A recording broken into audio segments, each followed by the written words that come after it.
So today I want to talk about what working 5 years in kitchen sales has taught me.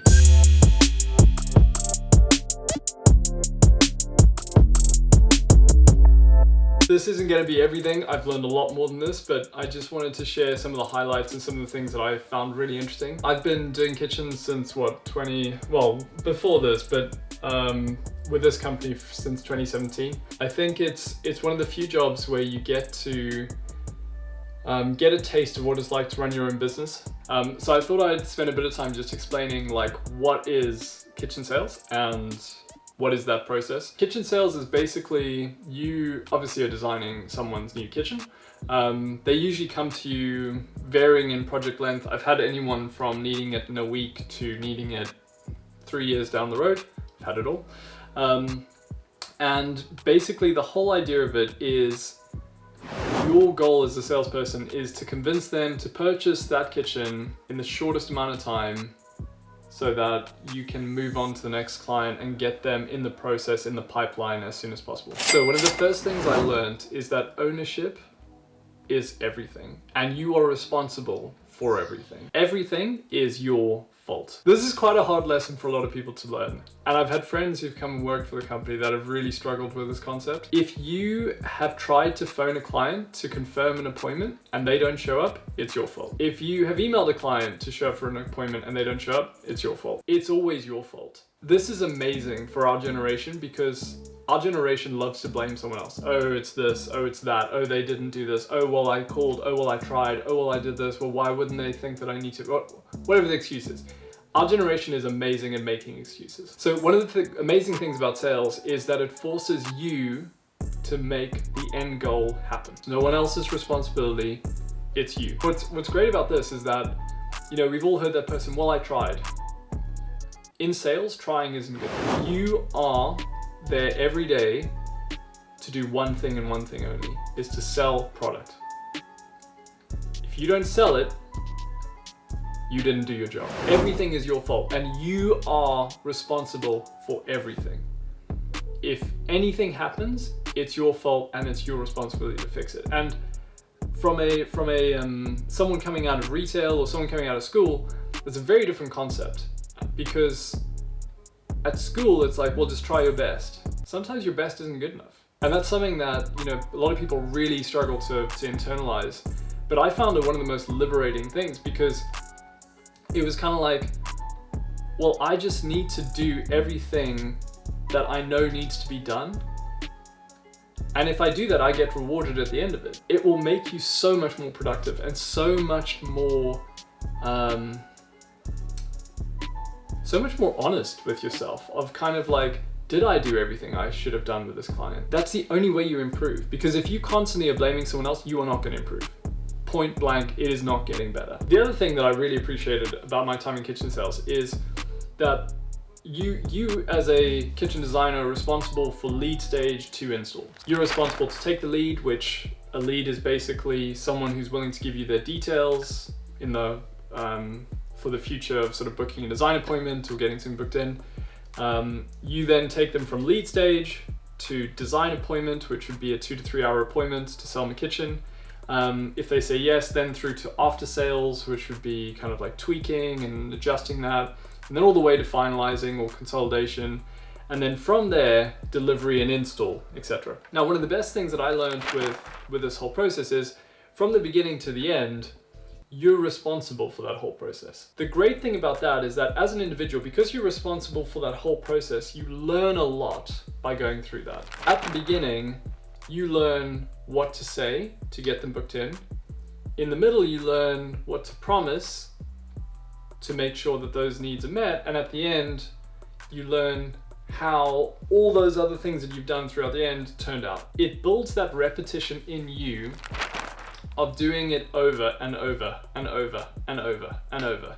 And that seeing it over and over and over again really is one of the blessings of the role. One of the other things I learned when I was doing the kitchen sales is that classic old saying of under promise and over deliver. It really cracked me up. There was a couple of times where I would have two clients, and one of them I'd said something in a certain way and another one I'd said it in a slightly different way.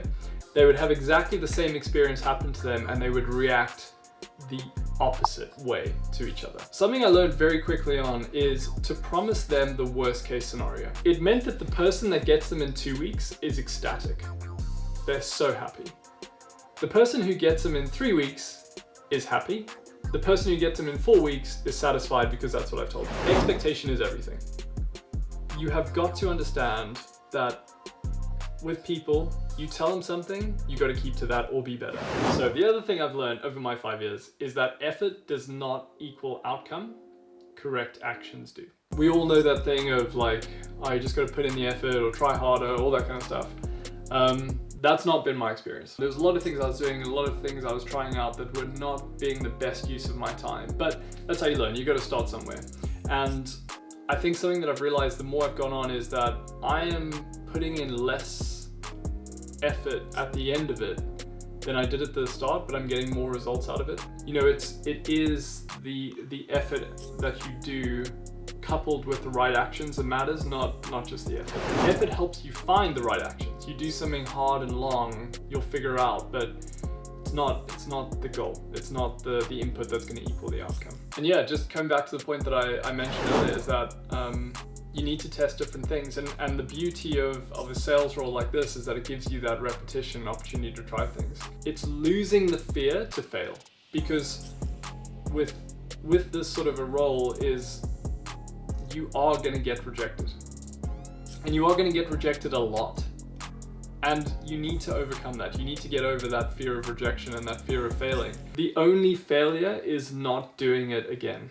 That ultimately is the only failure that matters. Every other failure is a step in the right direction. Success is a lot of the times down to our consistency, not down to our actions. Someone can do the wrong thing, do it for a really long time, learn lessons and succeed. So it's a case of, it's all about consistent time and consistent effort, and doing it for the long haul, not just a short, quick little thing.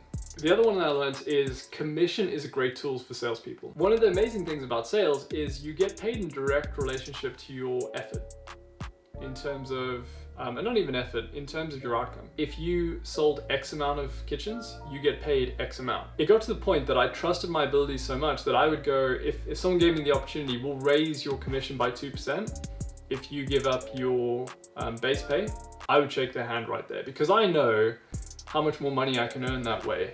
And one of the great things with commissions is that because people are paid in direct relationship to their actions, you generally find they're more motivated, harder working, and do the correct actions more often, because that's directly linked to their pay. If commission is paid in relation to a goal the company has, so let's say the company wants to sell more of X, the salespeople are paid on the basis of them selling more of X, the company and the salesperson's goals are aligned, and it keeps the salespeople efficient, because if they slack off, they don't earn as much money that month, they can't pay their bills, they try harder next month, and they change their actions. So it's a really good tool that I found that I wasn't expecting to enjoy, but I actually love it now.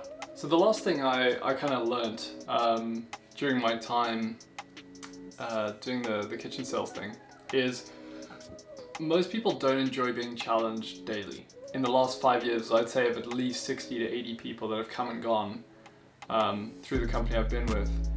And ultimately it comes down because they just aren't willing to put in the effort every day.